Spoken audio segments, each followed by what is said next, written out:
ba la min đâu mùa đồn lo đi chúa đang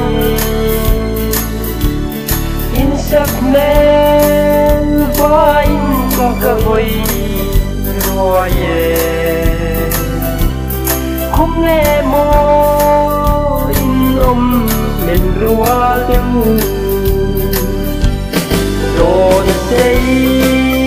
lên yuan in ta lâu ngài về mô rùa lên lại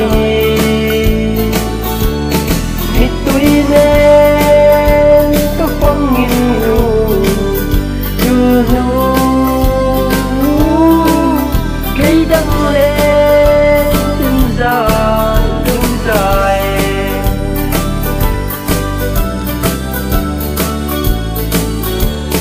ô không nghe in lông cái lên ruột đen Maria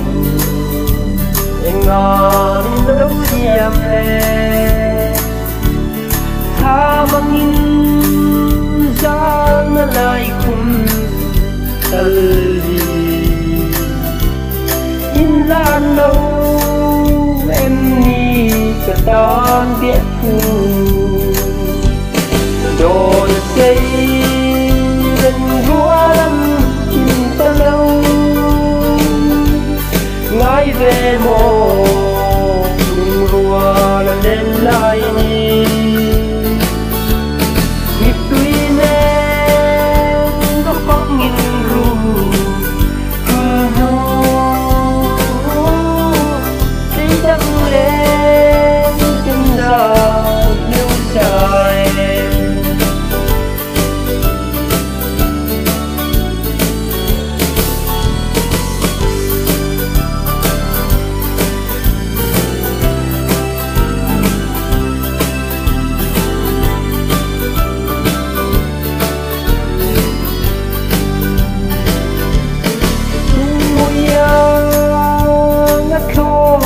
su lên vang khóc quy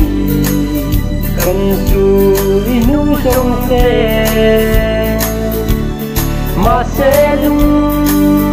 lên tùy bùa tung ya